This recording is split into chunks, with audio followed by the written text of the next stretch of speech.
जीवन को महान बनाने वाली प्रेरणादायक कहानियां, निस्वार्थ भाव से जगत कल्याण की सेवा में समर्पित महान व्यक्तियों के अनुभव। प्रजापिता पिताश्री ब्रह्मा एवं मातेश्वरी जगदम्बा सरस्वती के संग के रंग, ईश्वरीय यज्ञ इतिहास की झलकियां तथा परमात्म शक्ति अनुभूति से अपना जीवन श्रेष्ठ बनाने के लिए देखिए कार्यक्रम प्रेरणा। दीपक देता है रोशनी फैलाने की प्रेरणा, फलदायी वृक्ष देता है देने की प्रेरणा, मधुबन देता है महकते रहने की प्रेरणा, महान व्यक्ति देते हैं जीवन जीने की प्रेरणा। आओ प्रेरणा से दें हम सभी को प्रेरणा।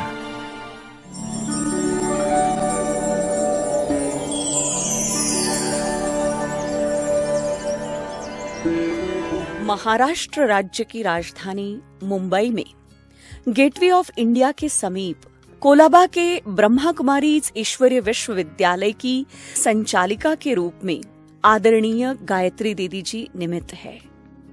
आपका जन्म 1967 में पाटण, गुजरात में हुआ। बचपन से ही आप भक्ति, खेलकूद एवं एकांत में बैठकर भगवान से बातें करने में विशेष रुचि रखते थे। आप गंभीरता, निर्भयता, संयम, कुशल नेतृत्व आदि गुणों से भरपूर है। मात्र 6 साल की आयु में आपको इस ईश्वरीय ज्ञान की प्राप्ति हुई। 1974 में केवल 7 साल की आयु में आपको अव्यक्त बापदादा से मुख्यालय माउंट आबू में मिलने का सौभाग्य प्राप्त हुआ। आप बाल्यावस्था में ही ज्ञान में आ गए थे, जिसकी बदौलत आपको सभी दादियों का विशेष स्नेह, प्यार एवं शिक्षाएं मिली। 1986 में लौकिक शिक्षा बीकॉम पूरी करने के बाद आपने अपना जीवन ईश्वरीय सेवाओं में समर्पित कर दिया। 1986 से पाटण, मेहसाणा, अहमदाबाद में सेवाएं देते हुए वर्तमान समय 1994 से मुंबई, कोलाबा में अपनी सेवाएं दे रही है। कोलाबा में ईश्वरीय संदेश देते हुए आपने अनेक रचनात्मक नवीनतम कार्यक्रमों का आयोजन किया। दीदी जी के नेतृत्व में 500 से अधिक विद्यार्थी परमानंद का अनुभव कर रहे हैं।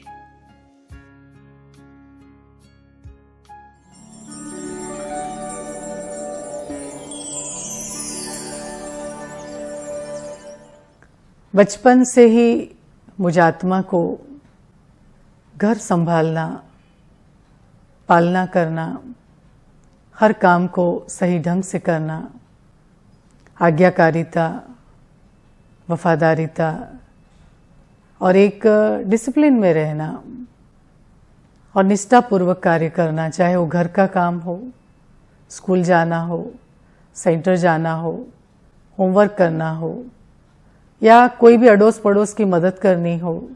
छोटे से छोटा काम मुझे याद है, मैंने एक भी काम कभी बेढंगा नहीं किया और मेरा लक्ष्य रहता था कि कार्य चाहे छोटा हो या बड़ा, कार्य कार्य होता है और उसको उसकी श्रेष्ठता के साथ करना चाहिए, विधिपूर्वक करना चाहिए। ये मुझ आत्मा में शुरू से ही गुण थे। स्कूल में भी मुझे नंबर 1 ही लाना है। बचपन से लेकर कॉलेज तक मैं थ्रू आउट डिस्टिंक्शन पास हो गई और जब मुझे बाबा का ये परिचय मिला, ये तो मेरा फैमिली बैकग्राउंड था, मेरा सौभाग्य था कि मेरे पिताजी सबसे पहले बाबा के इस कार्य में, ईश्वरीय ज्ञान में आए। उनको मेहसाणा से एक भाई आए, निमंत्रण दिया और माउंट आबू जब हमारे यज्ञ की प्रथम राजयोग शिविर 74 में राजयोग भवन में शुरू हुई थी, तब लौकिक पिताजी उसमें बाबा के बच्चे बनकर गए थे और तब उन्होंने शिविर अटेंड किया और उनको वहीं बाबा में संपूर्ण निश्चय हो गया। उनको बाबा के कमरे में साक्षात्कार हुआ दत्तात्रेय का, दत्तात्रेय हमारे इष्ट देव थे। दत्तात्रेय की वो पूजा करते थे। रंग अवधूत उनके गुरु थे। और जब पिताजी को बाबा का साक्षात्कार हुआ तो उनको लगा कि जिस ब्रह्मा विष्णु शंकर दत्तात्रेय को मैं मानता था वो तो मुझे यहीं मिल गया। शांति स्तंभ में पिताजी को लाइट का साक्षात्कार हुआ। मेरा ये सौभाग्य रहा कि जब पिताजी प्रथम बार माउंट आबू गए शिविर में तो मुझे भी वैकेशन होने के कारण साथ ले गए थे। और हमारे घर में लड़कियां न होने के कारण मुझे जन्म से ही बहुत लाड प्यार से पाला गया था। और हमारे पिताजी का मुझ में बहुत ही स्नेह प्यार था। कहीं भी जाते थे मुझे साथ ले जाते थे। वो दत्तात्रेय के भक्त थे। रोज दत्त मंदिर जाते थे तो भी मुझे साथ ले जाते थे। और मुझे कुछ भी चाहिए उसमें हमेशा वो मेरा एक सहयोग करते थे। मधुवन भी मुझे ले गए। मधुवन मुझे अभी भी सामने आ रहा है। पांडव भवन में पिछले रास्ते से हम अंदर आ रहे थे और पिताजी का हाथ पकड़ा हुआ था। रात के 10 बज गए थे और जैसे हम अंदर घुसे तो एक अलग अपनापन सा महसूस हुआ मुझे। और वो शांति स्तंभ का जो शिव बाबा का लाइट देखा तो लगा कि यही भगवान है, यही सब कुछ है। एक कोई अलग अनुभव हुआ। बाबा के कमरे में ऐसे लगा कि बस यही हमारा बिछड़ा हुआ परिवार है, सच्चा परिवार है। दादी प्रकाश मणि और उस समय मनमोहिनी दीदी थे, उन्होंने खूब प्यार दिया। पापा को धनजी कहा करते थे और हम बच्चों को भी उतना ही प्यार करते थे। दीदी जी, दादी जी सब हमारे घर में आ चुके हैं क्योंकि पिताजी ने जैसे ही पाटन वापस लौटे तो बाबा में संपूर्ण निश्चय हो गया, ज्ञान को समझ लिया और उनको लगा कि बस यही सत्य ज्ञान है और मेरी खोज पूरी हो गई। घर आते ही उन्होंने बाबा का सेवा केंद्र अपने ही घर में खोल दिया। तो ये हमारा और सौभाग्य रहा कि बाबा का घर अपने ही घर होने के कारण एक बहनों की स्नेह प्यार और पालना मिली। सरला बहन जो आजकल महसाना में है वो हमारी प्रथम टीचर रही परिवार की। उन्होंने हमें बहुत स्नेह प्यार दिया। फिर अम्बाला की नीलम बहन वहाँ पर आए, उन्होंने बाद में सेंटर संभाला और हम परिवार को हर तरह से प्यार देकर सेवाओं में आगे बढ़ाया। मेरा व्यक्तिगत जीवन का लौकिक जीवन में भी एक डिसिप्लिन रहा। सुबह में 5 बजे उठ जाती थी, उठते ही खुद नहाती थी। उसके बाद अपने तीनों भाइयों को नहला करके तैयार करके स्कूल भेजती थी। जब तक मम्मी पापा सेंटर से आ ना जाए मैं घर का आधा काम कर लेती थी। उसके बाद स्कूल जाती थी। स्कूल से आकर मैं होमवर्क करती थी, ट्यूशन जाती थी और रात को मैं क्लास में जाती थी। ये मेरा शुरू से नियम रहा। मैंने एक दिन भी मुरली क्लास मिस नहीं किया, न ही अपने स्कूल का कोई कार्य मिस किया, न ही मैंने कोई घर का काम मिस किया। माना घर का काम भी मुझे एक्यूरेट करना है, स्कूल में भी एक्यूरेट नंबर 1 लाना है और सेंटर में भी हर सेवाओं में नंबर 1 लाना है। ये मेरा लक्ष्य रहता था। हम चारों भाई बहन और एक और परिवार था, वो चारों भाई बहन हम 8 लोग सेंटर की हर सेवाओं में बहुत ही विधिपूर्वक रुचि के साथ भाग लेते थे।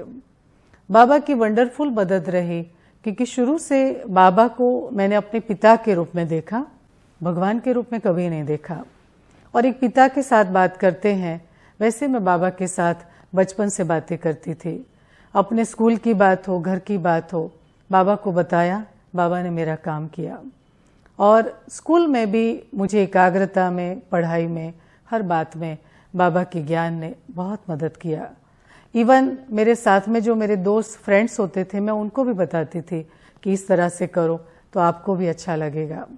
मुझे याद है मेरी हर नोट्स मेरे हर दोस्त लोग ले लेते थे, समझते थे कि गायत्री जो लिखती है वो एक्यूरेट होता है। और इस तरह से उनको हेल्प करने का हेल्पिंग नेचर मेरा बचपन से ही था क्योंकि मुझे था कि हमारी मदद से अगर किसी का भला हो, ये संस्कार बचपन से था। और धीरे धीरे धीरे बाबा ने हर छोटी मोटी इच्छाएं पूरी की और लक्ष्य था कि एक अच्छा जीवन बनाना है, एक ऊंचा जीवन बनाना है और जो भी कार्य हाथ में लेना है उसमें टॉप करना है, आदर्श रहना है। इसी तरह सेवाएं करते रहे, पढ़ाई भी करते रहे। मैंने डिप्लोमा कॉमर्शियल प्रैक्टिस किया, उसके बाद मैंने बीकॉम डिस्टिंक्शन किया। मैंने 6 मास बैंक में काम भी किया। उसके बाद फिर मेरे मन में एकदम अचानक सा आया कि उस समय विनाश की मुरलियाँ भी बहुत चलती थी, भाग्य बनाना है। और बाबा से मिले तो बाबा ने कहा, बच्ची नौकरी की टोकरी क्यों उठाते हो? आपको ज़रूरत नहीं है नौकरी की टोकरी उठाने की। आप जैसे पढ़े लिखे समझदार पुराने बाबा के बच्चे, ऐसी कन्याएं बाबा को सेवा में चाहिए। बस वो बात बाबा की मुझे बहुत दिल से लग गई और लगा कि चलो हमें हमारा जीवन, हम निर्बंधन आत्मा है, परिवार ज्ञान में चलता है और सबकी ये इच्छा है कि हम जीवन अच्छा बनाए, तो क्यों न हम अपने जीवन को एक अध्यात्म की तरफ ले जाए। और बस जैसे ही मेरा बीकॉम पूरा हुआ, मुझे याद है मैं तीसरे ही दिन छुट्टी हो गई तो मधुबन चली गई और वहाँ पर ट्रेनिंग किया, सेवा की। 4 महीना मैंने मधुबन नीचे भंडारे में काम किया, आटा बनाना, रोटी बनाना, सब्जी काटना, ओम शांति भवन साफ करना, म्यूजियम जाना, ऑल राउंड सेवा, टोली बनाना। 4 महीना हमने हर प्रकार की सेवा की। रतन मोहिनी दादी के ऑफिस में सेवा की, दादी के ऑफिस में काम किया, सचिबेन के ऑफिस में काम किया। ऐसे दादी ने हमें पूरा परखा, देखा। दादी ने एक डिसिप्लिन बनाई थी, दादी प्रकाश मणि जी की मुझे बहुत पालना मिली, दीदी की पालना मिली, रतन मोहिनी दादी जी, मनोहर दादी जी की, चंद्रमणि दादी जी की पालना मिली और निर्वैर भाई, उनका तो क्या कहना। मैं उनको प्यार से अंकल जी कहती थी और बड़े हक से उनके ऑफिस में चली जाती थी। कार्ड लेना हो, चॉकलेट लेना हो, भाई जी ने हमेशा ही हमको एक अंकल की तरह, बच्चों की तरह प्यार दिया। तो निर्वैर भाई जी ने भी हमें बच्चों के प्रोग्राम से लेकर के खूब प्यार और पालना दिया। दादी प्रकाश मणि जी हमारी एक डिसिप्लिन बनाई थी कि अमृत वेला उनसे गुड मॉर्निंग करना है, क्लास में आने के बाद उनको मिलना है, रात को सोने के पहले चाट देना है। इसी तरह हमने 4 महीना दादी जी की पालना ली, निर्वैर भाई जी की पालना ली। खुशी की बात यह है कि हम जब बच्चे थे तो उस समय बाबा मिलन के लिए बच्चों को ले जाना मना था, काफ़ी स्ट्रिक्ट हुआ करते थे और हमें बाबा से इतना प्यार था। हम देखते थे कि मम्मी पापा बाबा को मिलने जा रहे हैं, सब लोग बाबा को मिल रहे हैं, हम क्यों नहीं बाबा को मिल सकते हैं, जबकि हम तो रोज़ क्लास में जाते हैं, रोज़ मुरली सुनते हैं। तो हमने हमारी दीदी को बोला हमें भी बाबा को मिलना है। तो हमारी दीदी ने कहा कि बच्चे नहीं मिल सकते हैं।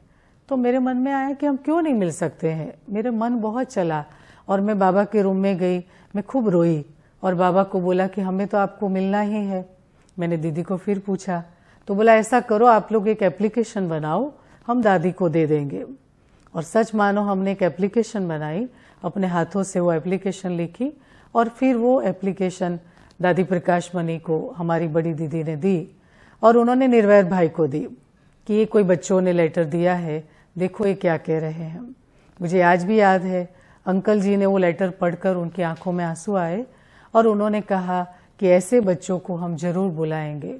और दिवाली 1975 हम बाबा को प्रथम बार मिले और तब एक बच्चे के रूप में मिले थे, पर इतनी खुशी थी कि बाबा ने हमारी इच्छा पूरी की। बाबा ने तब ये कहा कि आप होवनहार बच्चे हो, इस यज्ञ का भविष्य हो, आप कल पहले वाली आत्माएं हो। और इसी तरह बाबा के अनेक वरदान मिले। एक बार बाबा ने कहा था सदा उमंग उत्साह में रहने वाली आत्मा हो। उमंग उत्साह सेवा में आगे बढ़ने का साधन है। मधुबन से छुट्टी लेकर जब गामदेवी आ रहे थे बॉम्बे, तो बाबा ने कहा मधुबन की खुशबू हो, जहाँ भी जाओगी मधुबन की खुशबू फैलाओगी, मधुबन को अपना घर समझो। ये मुझे 2-4 वरदान याद है। बाबा ने एक बार ये कहा था बच्ची तुम स्पीकर हो, क्योंकि मैं स्कूल में भी स्पीच कंपटीशन में बहुत पार्टिसिपेट करती थी, हर प्रकार की स्पोर्ट्स में पार्टिसिपेट करती थी। तो बाबा ने एक बार कहा बच्ची अच्छी स्पीकर बनोगी, तो शायद वो भी वरदान बाबा ने सिद्ध किया। इस प्रकार अनेक वरदान बाबा के मिले हैं। दादी प्रकाश मणि जी की पालना मिली, बड़ी दीदी की पालना मिली, अनेक महारथियों की पालना मिली। गामदेवी आई, शिलेंद्रा दादी, बाबा जिनको बॉम्बे का गवर्नर कहता था, तो शिल दादी के साथ मैं 8 साल रही और लोग शिल दादी को बहुत ही स्ट्रिक्ट दादी के रूप में मानते थे। मैं जब आ रही थी तो मुझे मधुबन निवासियों ने कहा कि पता है तू कहाँ जा रही है, जहाँ दादी प्रकाश मणि रही है और जहाँ शिल दादी रहती है, तो शिल दादी तो बहुत स्ट्रिक्ट है, आप कैसे रहोगी वहाँ। पर मुझे रिंचक भी ये नहीं हुआ कि ये स्ट्रिक्ट होगी तो मैं कैसे रहूँगी। मुझे और खुशी हुई जहाँ कोई नहीं रहता है वहाँ मैं रहकर दिखाऊंगी। और शिलदादी के नीचे मुझे बहुत ही एक्यूरेट बनने का सौभाग्य मिला। दादी ने मुझे अच्छा घड़ा, पालना दी, ऑल राउंड ट्रेनिंग दी और दादी ने मेरे में फेथ रखा। दादी का हर प्रकार का मैं कार्य करती थी। दादी जब मुझे बाहर भेजती थी, दादी ने मुझे कार सिखाया, हॉल संभालना सिखाया, अनेक प्रकार की सेवाएं मुझे शिलदादी ने सिखाई। और शिलदादी ने मेरे में कुछ ऐसा देखकर फिर मुझे अंधेरी सेवा केंद्र सौंपा। वहाँ पर मुझे निमित्त इंचार्ज के रूप में रखा। 4 साल मैंने सेंटर संभाला और उसके बाद फिर बड़ी दादी ने मुझे कोलाबा सेंटर पर यहाँ आतम मोहिनी दादी के साथ भेजा। आतम मोहिनी दादी जी जो पुष्प शांता दादी की छोटी बहन है, यज्ञ में आतम मोहिनी दादी जी ने भी काफ़ी अपना योगदान दिया। मेरा ये और सौभाग्य रहा कि मैं आतम मोहिनी दादी के साथ कोलाबा में 2 साल रही। आतम मोहिनी दादी जी भी हर कार्य को विधिपूर्वक करना, डिसिप्लिन में रहना, बाबा की श्रीमत पर पक्का रहना, ये दादी जी का बहुत ही उद्देश्य रहता था। दादी यहाँ पर वीआईपी सेवा करवाई मेरे द्वारा, अनेक सेवाएं सिखाई मुझे कोलाबा में। तो कोलाबा में आने के बाद मैंने विविधता पूर्वक सेवाओं को करना सीखा। और आतम मोहिनी दादी ने जब शरीर छोड़ा तो उसके बाद फिर इस सेवा केंद्र का निमित्त बनकर जिम्मेवारी का एक कार्यभार हमारे सर पर आया। मेरे साथ हर कदम पर मोहिनी दादी ने मुझे हर प्रकार का साथ दिया और साथी बनकर हम दोनों ने मिल करके ये कोलाबा सेंटर को आज तक हम सुचारू रूप से संभाल रहे हैं। मेरे जीवन की जो आप पूछ रहे हैं विशेषताओं में मैंने देखा है भगवान ने मुझे हिम्मत का वरदान दिया है। कभी भी जीवन में मैं हिम्मत नहीं हारी होगी। अनेक चुनौतियाँ आई, चाहे अपने लौकिक जीवन में, गामदेवी सेंटर पर भी, वर्सोवा सेंटर पर भी मैं अकेली थी, कोलाबा सेंटर पर भी दादी बड़ी जल्दी चली गई, तब मैं 28 साल की थी। छोटी सी उम्र में इतना बड़ा सेंटर संभालना पड़ा मुझे, पर हिम्मत, साहस, एक शक्ति, धैर्य और सहन करने की शक्ति और एक मैंने देखा एक सच्चाई। मैंने कभी भी झूठ का आधार नहीं लिया और सच्चाई के द्वारा विधिपूर्वक कार्य करना, बाबा से कनेक्शन ठीक रखो, बड़ों से कनेक्शन ठीक रखो, इस तरह से मैंने अपना जो मर्यादा का चार्ट है वो बहुत ही एक्यूरेट रखा। तो आज तक मुझे ज्ञान में 45 इयर्स हो गए, सेंटर पर 31 साल हो गए। अनेक बाधाएं आई, अपने नीचे जो साथी बहनें हैं उनको संभालने में, चलाने में, भाई बहनों को संभालने में, चलाने में, सेवाओं का विस्तार करने में अनेक बातें आती है। पर बाबा ने हिम्मत रखी तो मदद दी। बाबा ने मेरा हर संकल्प पूरा किया, सेवाओं की हर प्रकार की मेरी इच्छाएं पूरी की। तो बाबा को भी लाख शुक्रिया, धन्यवाद। और मेरी उन महान दादियों को जिन्होंने मेरे पर फेथ रखा, मुझे आज इस काबिल बनाया और इस लायक बनाया। तो इस तरह से बाबा ने ही अनेक गुणों से सजाया, शक्तियों से सजाया। आज तक अभी भी मैं एक सेंटर को अकेला संभालती हूँ, फिर भी मुझे ये लगता है कि बाबा हरदम हमारे साथ साथ है, कंबाइंड है, कंपेनियन है।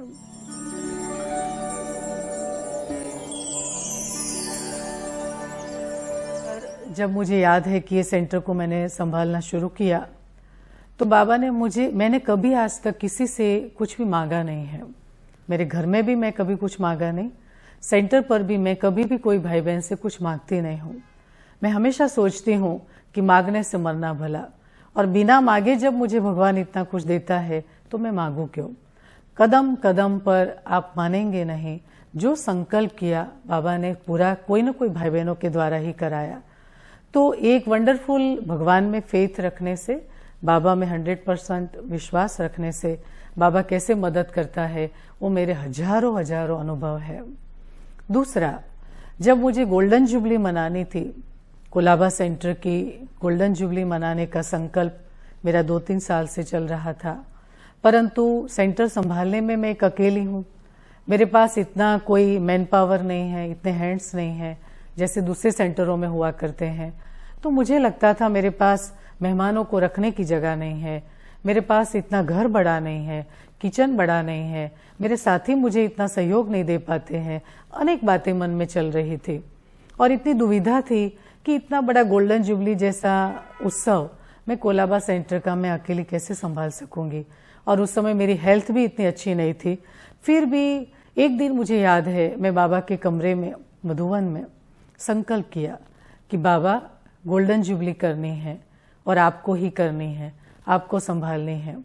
बस मन में एक दृढ़ता आ गई कि मुझे करनी है।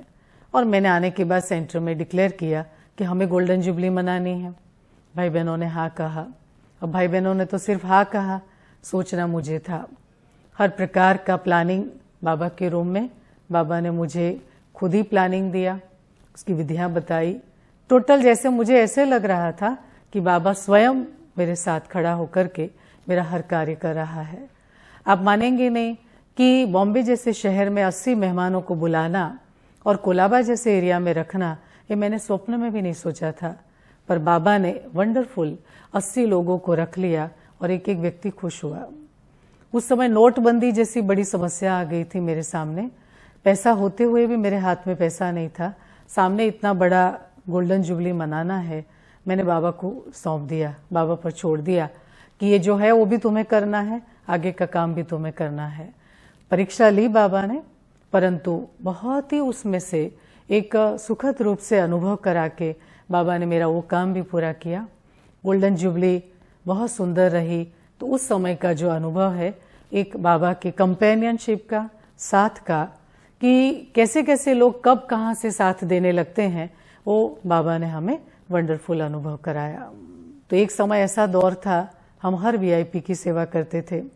और इंडियन क्रिकेट टीम, बचपन से मुझे क्रिकेट का शौक था, पर मैंने कभी नहीं सोचा कि मैं एक बार क्रिकेटर से मिल पाऊंगी। बाबा ने वो क्रिकेटर से मिलाया, उन लोगों को हमारे द्वारा ईश्वरीय संदेश दिया।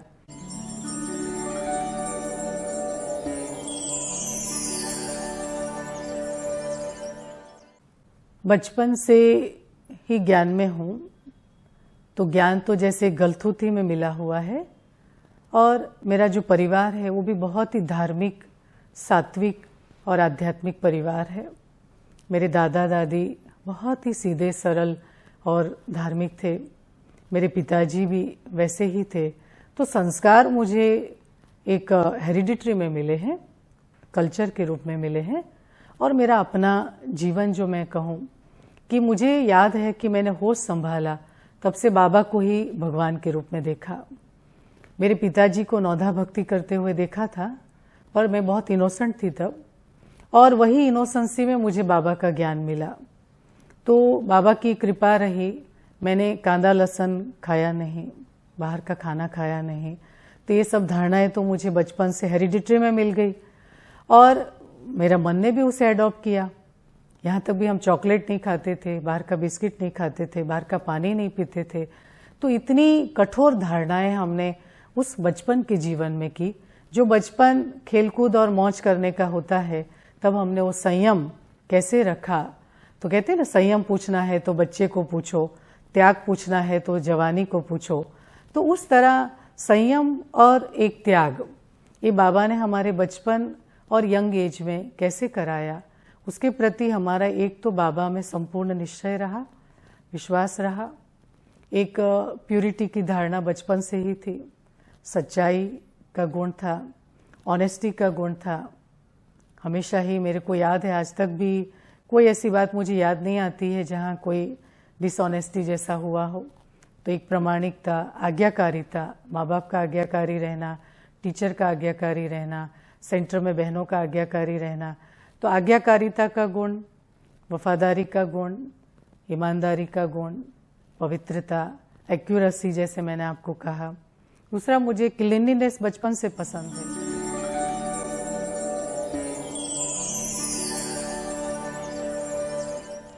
कोलाबा सेंटर में गायत्री दीदी जी ने मेरा नाम मिस क्रिएटिव रखा है, क्योंकि उसके पीछे एक गहरा राज है। मैं कहाँ कुछ भी देख लेती हूँ ना, तो मैं ज्ञान के साथ उसको इमीडिएट कनेक्ट कर देती हूँ। और दूसरा कि दीदी कभी भी मुझे सेवा में कुछ बताएगी कि अभी ये करना है, तो उनको पता है कि इसको आधी रात को भी बोलूँगी ना, ये सुबह ये करके दिखाएगी।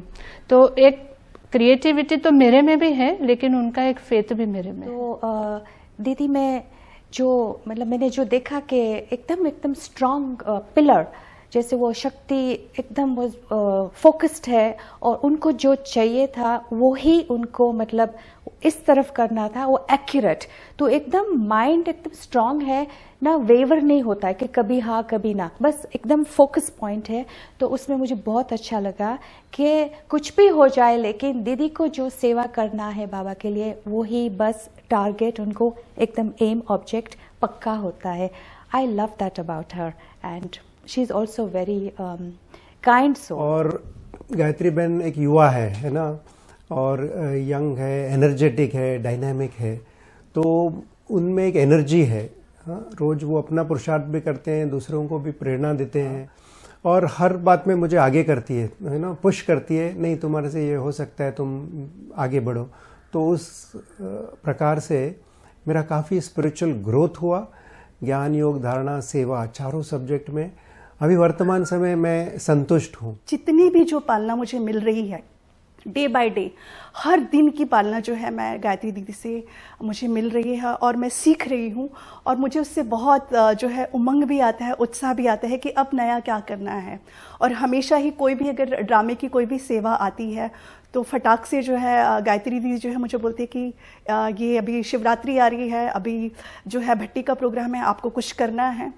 तो वो इतना उमंग उत्साह, इतनी नवीनता, बस वो जिस तरह से विश्वास दिखाती है वो उनका विश्वास ही होता है कि मैं सब कुछ जो है वो करती चली जाती हूँ और पता भी नहीं चलता कि सेवा हो गई। मैं बाद में सोचती हूँ कि ये सेवा हो कैसी गई, लेकिन वो हो जाती है कि वो इतना उमंग उत्साह देते हैं। और प्यार की तो वो मूर्त है। मैं तो जब भी उनको देखती हूँ तो मुझे लगता है कि जैसे कि ये मेरी कोई बड़ी बहन है, मेरा कोई अपना है। हमेशा ही उनको मिलकर मुझे ये भासना आती है उनको देखकर।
चित पे